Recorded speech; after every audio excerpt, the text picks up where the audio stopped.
Good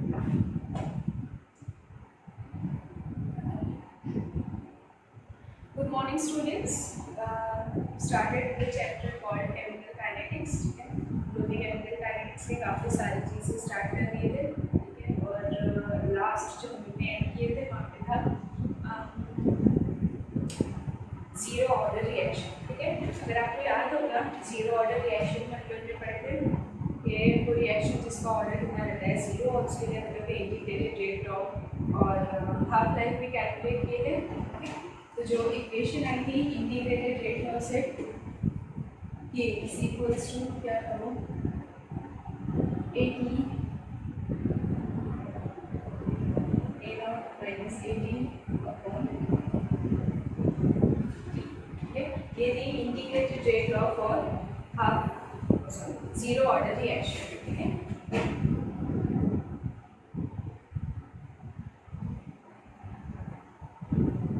zero order reaction के लिए है, और हम लोग ने ये जीरो ऑर्डर रिएक्शन के लिए इसकी हाफ लाइफ भी कैलकुलेट किए थे. Half life was E half is equals to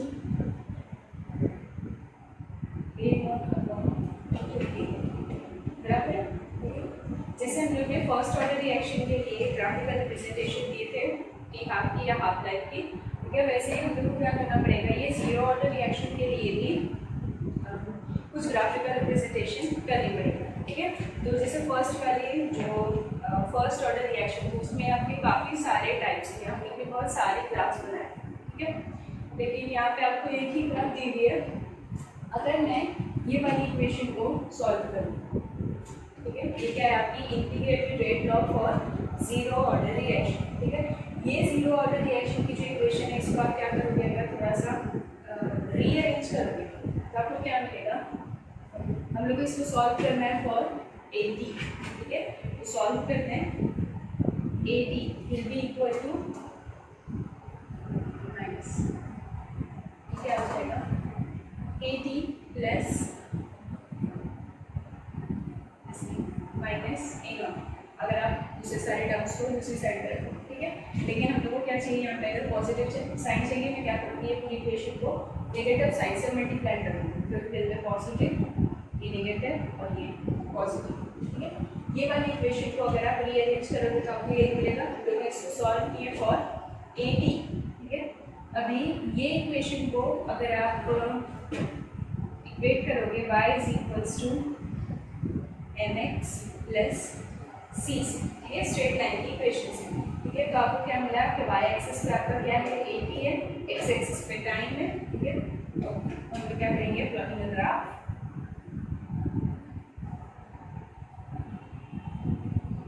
of AD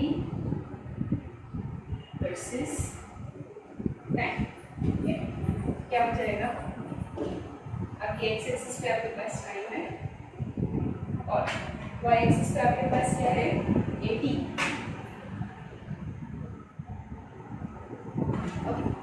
ये इक्वेशन में आपके पास स्लोप है और ये क्या है आपका वाई इंटरसेप्ट. लेकिन अगर आप यहाँ पे क्लोज लुक लोगे तो ये जो आपका स्लोप है ये क्या है माइनस के. हम लोग को पता है कि अगर स्लोप आपका नेगेटिव में आता है मतलब ये लाइन जो भी आएगी, जो ये जो स्ट्रेट लाइन है वो क्या रहेगी, अवे फ्रॉम द सेंटर. ठीक है, तो मतलब ये line will be like this. ठीक है, ये लाइन का जब आप क्या करोगे स्लोप निकालोगे, that slope will give you value of rate constant. और ये जो वाई इंटरसेप्ट है, ये वाई इंटरसेप्ट आपको क्या देगा, इनिशियल कॉन्सेंट्रेशन. ओके, तो बस इतना सही था. ठीक है, ओके, हम लोग क्या पढ़े, started with zero order reaction. तो जीरो ऑर्डर रिएक्शन के लिए जो इंटीग्रेटेड रेट लॉ थी जो लास्ट लेक्चर में हम लोग डिराइव कर चुके हैं, तो क्या थी, K is equals to A naught minus AD upon T, where A naught is initial concentration and T also AD is concentration after time T. Okay, और ये T क्या है, जो आप आफ्टर टाइम ले रहे हो, ये आपका टाइम. ये जीरो ऑर्डर रिएक्शन के लिए हम लोग ने यहाँ पे क्या निकाले थे, हाफ लाइफ निकाले थे. हाफ लाइफ क्या होती है, the time taken by the reaction to become one half of its initial concentration. तो ये भी हाफ इज इक्वल्स टू क्या है आपका A naught upon K, where A naught is initial concentration और के इज रेट कांस्टेंट. तो मैं जो फर्स्ट ऑर्डर रिएक्शन के लिए हाफ लाइफ कैलकुलेट किए थे, उसमें टी हाफ आया था 0.693/K, ठीक है। मतलब वहाँ पे आपका जो भी इक्वेशन थी उसमें कहीं पे भी ना A0 आया था ना AT आया था, और दैट मीन कि आपका जो हाफ लाइफ है और फर्स्ट ऑर्डर रिएक्शन वो कॉन्सेंट्रेशन टर्म से इंडिपेंडेंट है। लेकिन यहाँ पे फॉर जीरो ऑर्डर रिएक्शन में अगर आप देखोगे तो यहाँ पे क्या आ रहा है, इनिशियल कॉन्सेंट्रेशन आपकी इक्वेशन में आ रहा है। इसका मतलब क्या है कि आपकी जो जीरो ऑर्डर रिएक्शन है उसके लिए हाफ लाइफ इनिशियल कॉन्सेंट्रेशन के ऊपर डिपेंड कर रहा है। ओके, ये इक्वेशन को हम लोग ने क्या किया, रीअरेंज किया, ठीक है। The form of y = mx + c, हम लोग को क्या मिला, AT = -KT + A0, ठीक है। हम लोग क्या करेंगे, ग्राफ प्लॉट करेंगे ऑफ AT वर्सेस टाइम। तो मेरे पास y एक्सिस पे AT है और x एक्सिस पे टाइम है। क्योंकि मेरा स्लोप कैसा है, नेगेटिव है, इसलिए line will go away from the centre, ठीक है। तो ये लाइन ऐसी जा रही है, ये लाइन का जो भी स्लोप होगा वो स्लोप आपको क्या देगा, the value of rate constant, और आपका y intercept will give you the value of initial concentration. Okay, तो यहाँ पे ये थी आपकी ग्राफिकल रिप्रेजेंटेशन।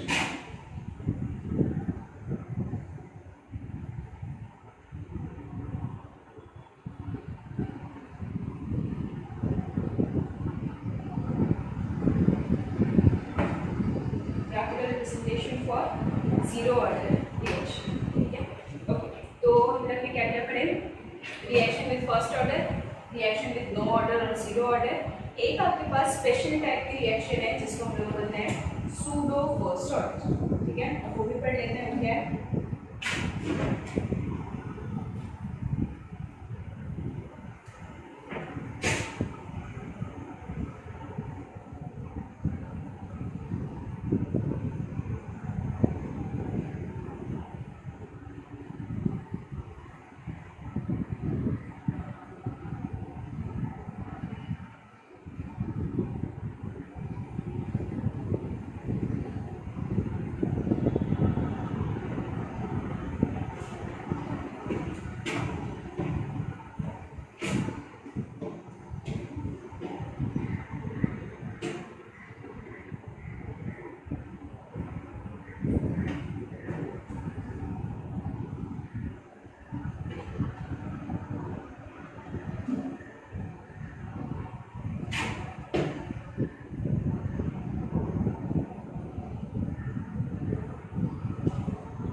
आपने बहुत सारी बार बायोलॉजी में पढ़ा होगा, pseudo means false.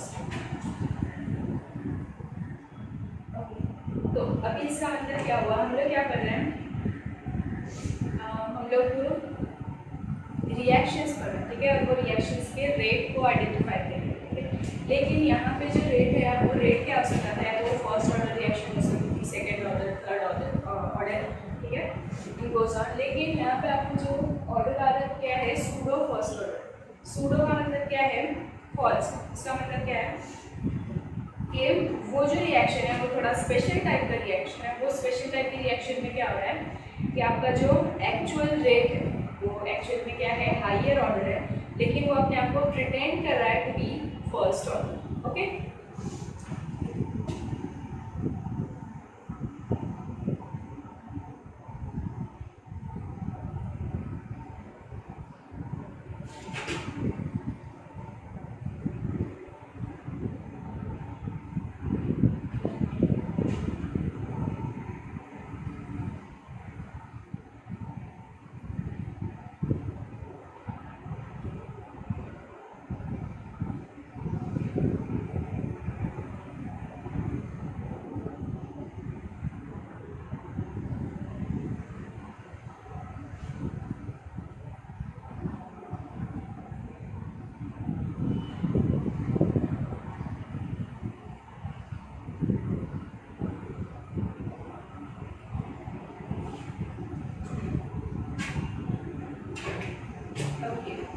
Pseudo first order का क्या बोलोगे, वो रिएक्शन जिसका एक्चुअल रेट क्या है, जिसको हम लोग ने एक्सपेक्ट किए थे कि वो क्या होना चाहिए था, हायर ऑर्डर होना चाहिए था, लेकिन वो अपने आप को शो करता है या फॉलो करता है first order rate of reaction, ठीक है।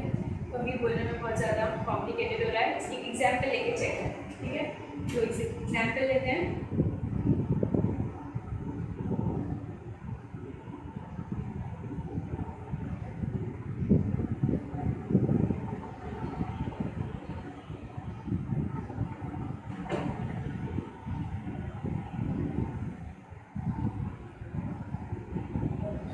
क्या कर रहे हैं हम लोग, हाइड्रोलिसिस ऑफ मिथाइल एसीटेट। अब ये मिथाइल एसीटेट क्या है, CH3CO C2H5, ठीक है।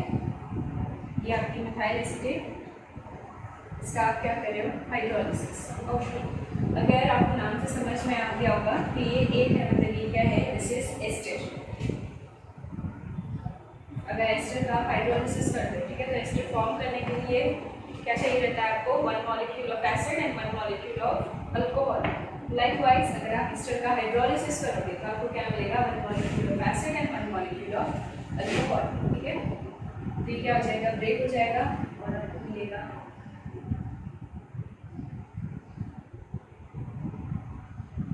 एक एसिड और एक अल्कोहल, ठीक है। इसका नाम क्या हो जाएगा, इथेनॉल एसिटिक एसिड। हम लोग को इसके प्रोडक्ट से कोई भी लेना देना नहीं है, हम लोग को चाहिए रिएक्टेंट, ठीक है, क्योंकि हम लोग जो रेट कांस्टेंट कैलकुलेट करते भी हैं उसके लिए आपको क्या चाहिए रहता है, या जो आप लॉ यूज़ करते हो, लॉ ऑफ मास एक्शन, उसमें भी हम लोग को क्या चाहिए रहता है, रिएक्टेंट्स, ठीक है। तो यहाँ पे आपका रिएक्टेंट की साइड पे आपके पास क्या है, ईस्टर है और वाटर है, ठीक है।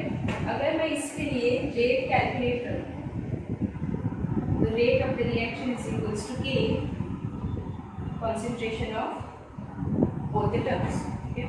तो यहाँ पे ईस्टर लिखूँ, methyl acetate and concentration of water, ठीक है। Let this be K ratio. अभी ये आपकी क्या है, रेट की इक्वेशन।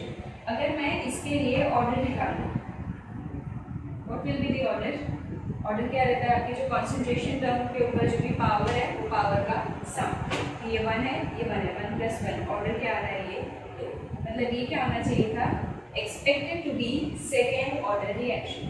लेकिन यहाँ पे क्या हो रहा है, ये अपने आप को शो करेगा या फॉलो करेगा फर्स्ट ऑर्डर। अब उसके लिए फॉलो करने के लिए आपको क्या चाहिए, कुछ special condition.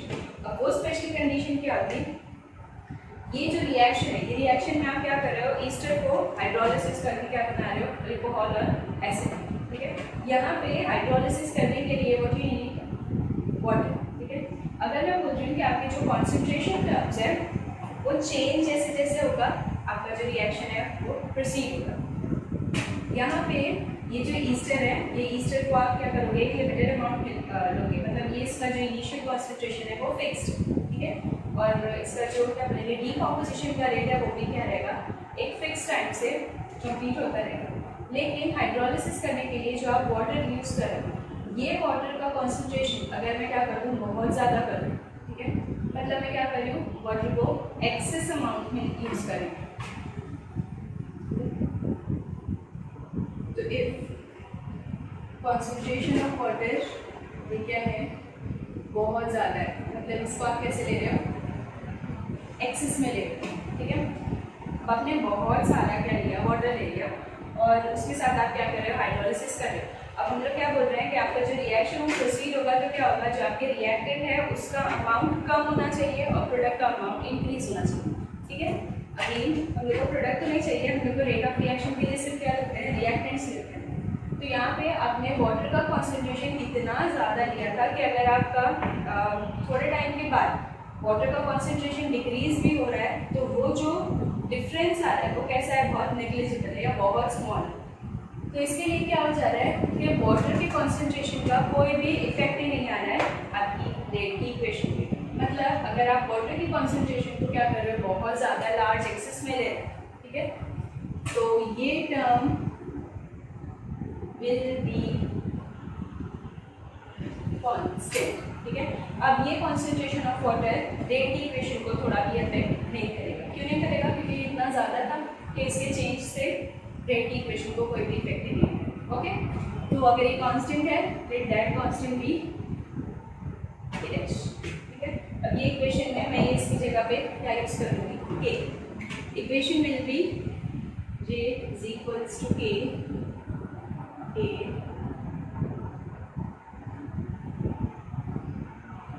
and concentration of methyl acetate, ठीक है। आपको बताइए ये दोनों क्या है, कांस्टेंट है, तो कांस्टेंट को आप मल्टीप्लाई करो, डिवाइड करो, कुछ भी करोगे आपको जो थर्ड या जो प्रोडक्ट मिलेगा वो भी कैसा होगा, कांस्टेंट होगा, ठीक है। तो ये दोनों कांस्टेंट है ताकि मैं एक कांस्टेंट यूज कर रही हूँ K एंड देन CH3CO2 ये है आपकी फाइनल रेट इक्वेशन। अब ये फाइनल रेट इक्वेशन में this K is rate constant, और आपके पास क्या है, एक ही टर्म आ रहा है, और ये एक ही टर्म के बाद इसकी जो क्या पावर है, वो पावर क्या है 1। मतलब अब ये रिएक्शन जो आपको इक्वेशन मिली, ये इक्वेशन से अगर आप ऑर्डर कैलकुलेट करोगे आपको ऑर्डर क्या मिलेगा, this is first order, okay. लेकिन एक्चुअल में जो हम लोग ने एक्सपेक्ट किए थे या कैलकुलेट किए थे क्या होना चाहिए था, सेकेंड ऑर्डर होना चाहिए था, लेकिन स्पेशल कंडीशन पे वो अपने आप को फॉलो कर रहा है इट्स फर्स्ट ऑर्डर, ओके।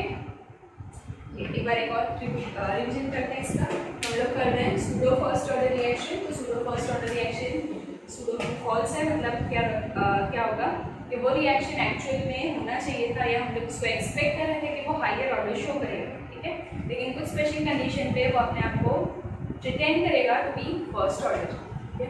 इसके लिए हम लोग ने एग्जाम्पल पढ़े थे हाइड्रोलिसिस ऑफ मिथाइल एसीटेट।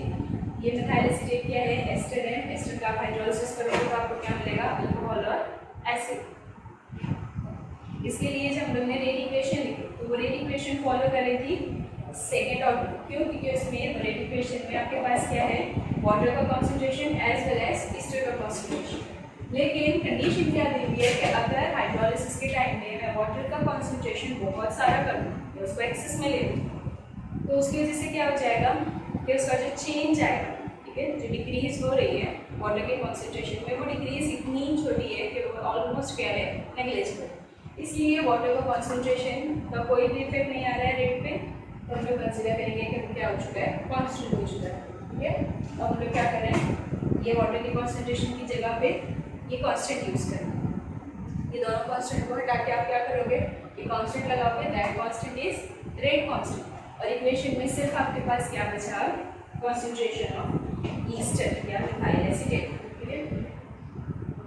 तो फ्रॉम दैट इक्वेशन आपको क्लियरली समझ में आ रहा है कि जो रेट है वो जो ऑर्डर है वो क्या है, फर्स्ट ऑर्डर, ओके। इसको ठीक है, यहाँ पे आप एक और एग्जांपल यूज कर सकते हो।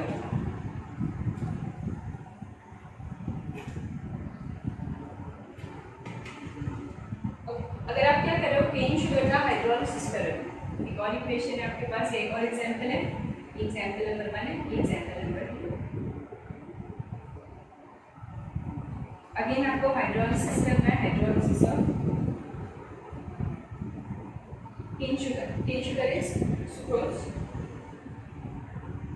cane sugar क्या है,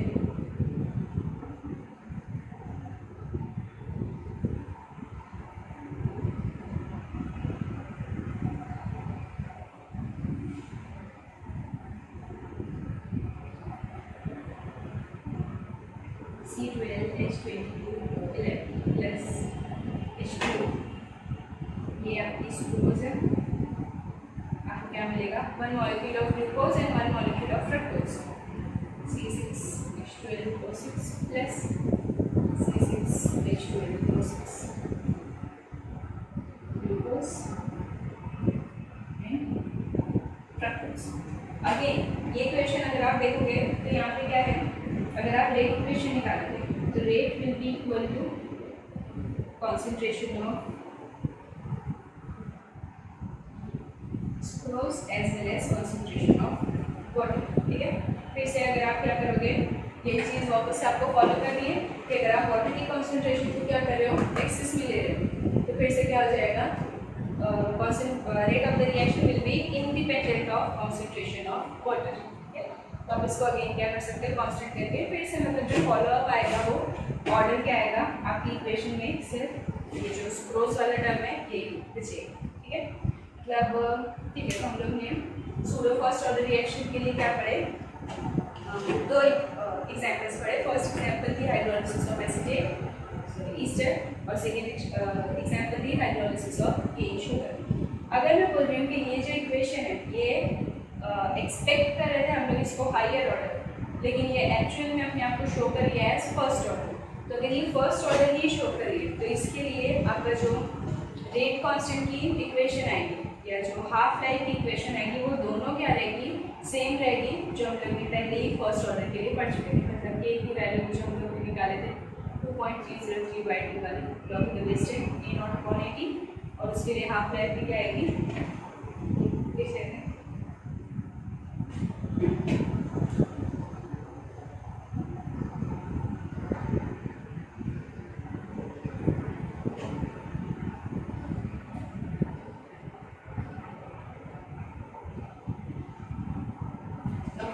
इक्वेशन क्या आएगी, k is equals to 2.303 by d log to the base 10 a dot upon 80।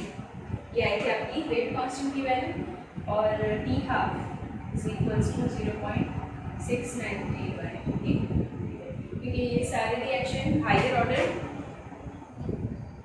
Expected थे लेकिन फर्स्ट ऑर्डर शो कर रहे थे, इसलिए इसकी जो k और d हाफ की वैल्यू आएगी वो भी किसके जैसे रहेगी, similar as that of first order reaction. Okay,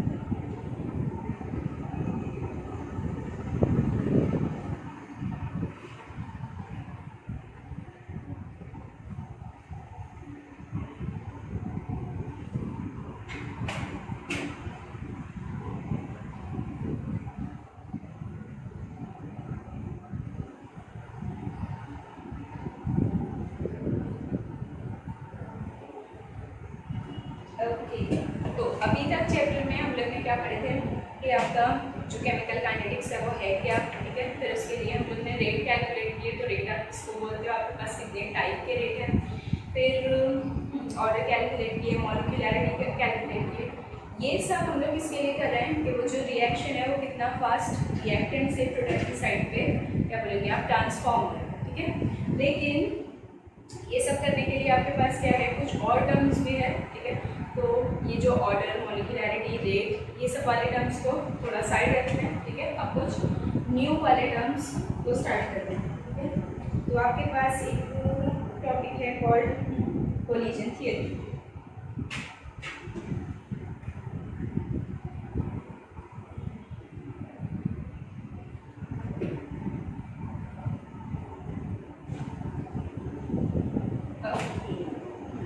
collision theory, collision का मतलब क्या आता है, कोलिजन मतलब टकराना, बराबर।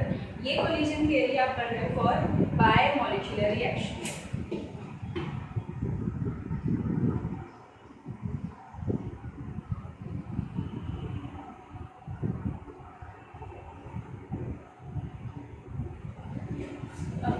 बायोमॉलिक्यूलर रिएक्शन हम लोग ने पढ़े थे कि वो रिएक्शन मॉलिक्यूलैरिटी क्या रहती है, the number of molecules taking the number of reactive molecules taking part in the reaction, उसको आप बोल रहे हो molecularity, ठीक है। तो बायोमॉलिक्यूलर रिएक्शन में क्या रहेगा, जिसमें नंबर ऑफ रिएक्टिव मॉलिक्यूल कितने होंगे, 2, ठीक है। मतलब अगर मैं बोलूँ कि आपके पास क्या है, A + A आपको दे रहा है A2, ठीक है। ये एक मॉलिक्यूल, ये एक मॉलिक्यूल, ठीक है। ये दोनों क्या हो रहा है, कंबाइन हो रहा है और आपको क्या मिल रहा है, A2 मिल रहा है। मतलब अगर आप इसको ऐसे बोलना चाहो तो आप ऐसे भी बोल सकते हो कि यहाँ पे दो एटम्स कंबाइन होकर आपको क्या दे रहा है, एक मॉलिक्यूल, ठीक है। तो यहाँ पे 1 + 1 कितना हो गया, इसकी जो मॉलिक्यूलैरिटी आ गई कितनी आ गई, 2। ओके, इसको साइड रखते हैं। आपको क्या करना है, इसके लिए कोलिजन थियरी पढ़नी है।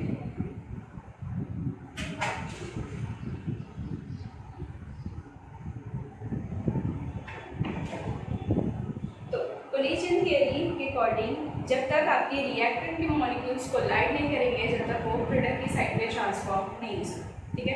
और अगर मैं बोल रही हूँ कि आपके रिएक्टेंट्स को क्या करना है, कोलिजन करना है, या ठीक है कोलाइड करना है, तो वो कोलिजन के लिए उसके पास क्या होनी चाहिए, एक सर्टेन अमाउंट ऑफ एनर्जी, ठीक है। वो एनर्जी को आप बोल रहे हो एक्टिवेशन एनर्जी। तो आपके थ्योरी क्या बोल रही है,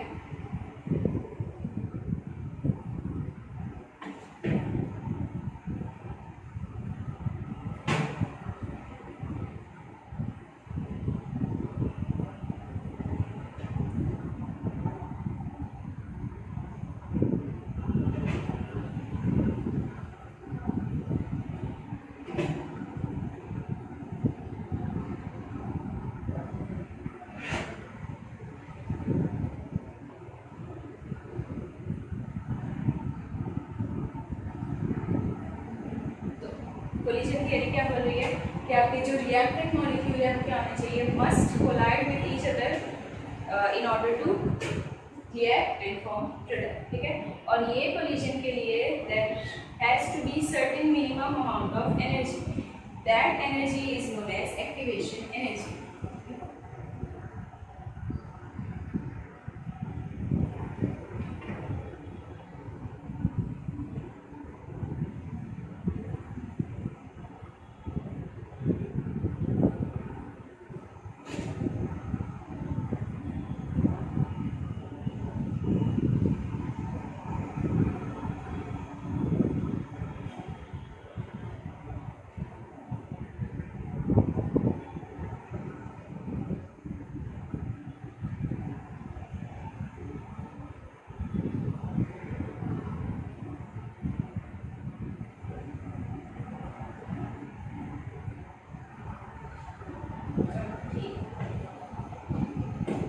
बोल दी कि रिएक्टेंट के मॉलिक्यूल्स को कोलाइड करना है, और वो कोलिजन के लिए ऑब्वियसली अगर वो कोलाइड करेगा तो उसके पास क्या आनी चाहिए, सर्टेन अमाउंट ऑफ एनर्जी, और वो सर्टेन मिनिमम जो सबसे आपकी जैसे हम लोग बोलते हैं कि जो थ्रेशोल्ड वाली फ्रीक्वेंसी या थ्रेशोल्ड वाली वेवलेंथ होती है, जो सबसे लोवेस्ट एनर्जी का रेंज, वो सबसे मिनिमम अमाउंट ऑफ एनर्जी मतलब इससे ज़्यादा है तो वेल एंड गुड, लेकिन एटलीस्ट इतनी होनी चाहिए। तो एटलीस्ट कितनी होनी चाहिए,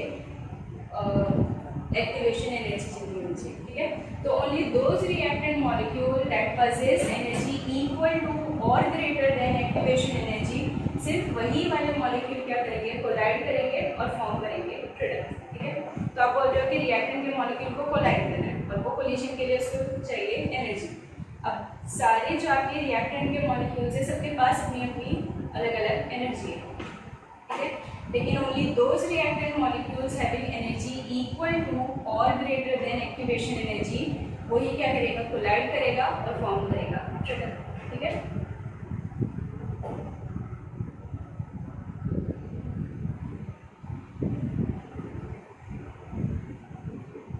रिएक्टेंट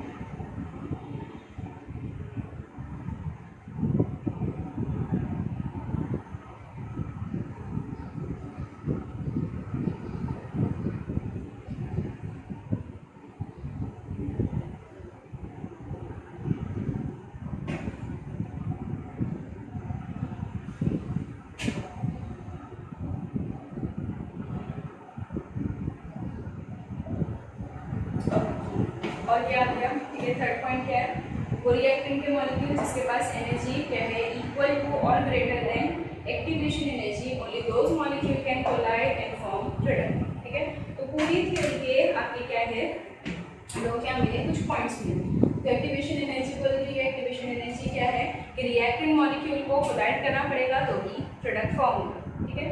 सेकेंड पॉइंट में हमने क्या बोले कि वो जो कोलाइडिंग मॉलिक्यूल्स है उनके पास क्या रहना चाहिए, certain minimum amount of energy, वो अमाउंट ऑफ एनर्जी को आप क्या बोल रहे हो, एक्टिवेशन एनर्जी, ठीक है। वो एनर्जी नहीं रहेगी तो वो जो क्या बोलेंगे, आपके जो रिएक्टेंट मॉलिक्यूल है वो कोलाइड नहीं करेंगे या प्रोडक्ट फॉर्म नहीं करेंगे। और वो reactant molecules only those reactant molecule that have energy equal to और ग्रेटर देन एक्टिवेशन एनर्जी, वही कोलाइड करके आप क्या प्रोडक्ट फॉर्म कर सकते हैं। ये तो हो गया ऑल अबाउट कोलिजन, ठीक है। लेकिन ये जो कोलिजन है ये बहुत ज़्यादा कैसा है, स्पेसिफिक है, specific to what, specific to orientation. एक और टॉपिक आ गया या एक और क्या बोलेंगे आप, एक नया पॉइंट है इसके अंदर called orientation. Orientation of molecules. अब ये ओरिएंटेशन किस लिए मैटर करता है, कंसीडर करो एक एग्जांपल जिसमें आपके पास क्या है A प्लस सी बी, ये आपको रिएक्शन दे रहा है ए बी प्लस सी, ठीक है।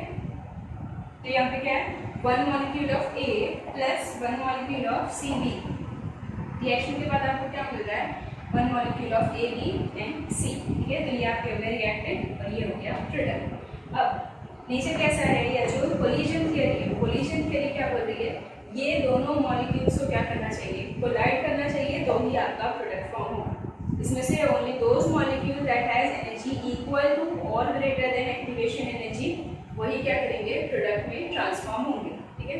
लेकिन यहाँ पे ओरिएंटेशन भी क्या कर रहा है, मैटर कर रहा है। अब इसका मतलब क्या हुआ, अगर मुझे मैं कंसीडर करूँ कि ये क्या है, ए इज समवॉट लाइक दिस, और ये जो सी बी है दिस इज लाइक दिस, सी है और ये बी, ठीक है। आपको फॉर्म करना है क्या, ए बी और सी, ठीक है। अब इसके लिए आप ये देखो, ए तो क्या है, अगर मैं बोलती हूँ कि ये स्फेरिकल है, मतलब यहाँ पे एक ही साइड है, लेकिन ये सी बी के पास क्या है, दो साइड है। ये अटैक के लिए या तो सी की साइड से क्या बोलेंगे आप, अटैक कर सकता है, या तो कोलाइड कर सकता है, या बी की साइड से कोलाइड कर सकता है, ठीक है। तो दोनों केस हम लोग अगर करके देखें तो क्या हो जाएगा,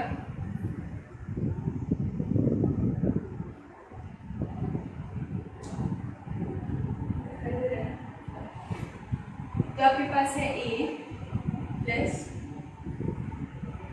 सी, अगर ये इस साइड से कोलाइड करेगा तो आपका जो इंटरमीडिएट फॉर्म होगा वो कैसा होगा, ए सी बी, ठीक है। अगर ये ए सी बी टाइप है, आपको रिएक्शन के बाद जो प्रोडक्ट है वो प्रोडक्ट क्या चाहिए, ए बी चाहिए, लेकिन यहाँ पे जो लिंकिंग हो रही है वो ए और सी के बीच में लिंकिंग हो रही है, मतलब यहाँ पे क्या होगा, नो फर्दर रिएक्शन, ठीक है। यहाँ पे कोलिजन हुआ, लेकिन कोलिजन कैसा है, सक्सेसफुल नहीं है। क्यों सक्सेसफुल नहीं है, क्योंकि यहाँ पे जो आपका प्रोडक्ट की ओरिएंटेशन है वो कैसे, रिएक्टेंट के मॉलिक्यूल्स की जो ओरिएंटेशन है वो गलत आ रही है, ठीक है। इसलिए यहाँ पे कोई भी फर्दर रिएक्शन नहीं होगा। मतलब अगर ये रिएक्टेंट के मॉलिक्यूल्स रिएक्शन में पार्टिसिपेट कर रहे हैं, ठीक है, और पार्टिसिपेट करने के बाद ये लोग के पास क्या है, जो एनर्जी है ये लोग के पास वो एक्टिवेशन एनर्जी के इक्वल है या उससे ज़्यादा भी है। ये लोग कोलाइड तो करेंगे, लेकिन कोलिजन की बाद जो उसका ओरिएंटेशन है वो गलत ओरिएंटेशन की वजह से आपका प्रोडक्ट फॉर्म नहीं हो पाएगा, ठीक है। ये हो गया आपका फर्स्ट केस। सेकेंड केस कैसा हो सकता है, आपके पास है ए प्लस बी और सी, ठीक है। अब अगर ये इस साइड से अटैक करेगा तो आपका क्या हो जाएगा, ए बी सी, ठीक है। अब यहाँ पे सक्सेसफुली आपको क्या मिलेगा, रिएक्शन मिल जाएगा, ठीक है। तो यहाँ पे ये सक्सेस, ओके। तो मतलब आपने ऑल ओवर क्या देखिए, कोलिजन थियरी आपको बता रही है कि रिएक्टेंट के मॉलिक्यूल्स को कोलाइड करना है, फिर वो लोग के पास एनर्जी होनी चाहिए इक्वल और ग्रेटर टू एक्टिवेशन एनर्जी। उसके बाद जो लास्ट वाला आपको क्या बोलेंगे पॉइंट है, वो पॉइंट क्या बोल रहा है कि ये सब होने के साथ साथ उन लोग के पास क्या होना चाहिए, स्पेसिफिक या प्रॉपर ओरिएंटेशन। अगर प्रॉपर ओरिएंटेशन नहीं है तो रिएक्शन के जो रिएक्टेंट है वो लोग के पास अगर एक्टिवेशन एनर्जी जितनी एनर्जी है तो भी आपका जो रिएक्शन है वो आगे प्रोसीड नहीं होगा ड्यू टू इम्प्रॉपर ओरिएंटेशन, ठीक है। तो ये थे आपके कुछ points for collision theory.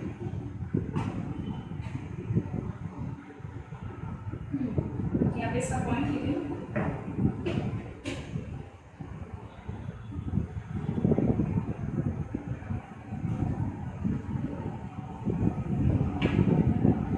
Orientation क्या बोल रही है,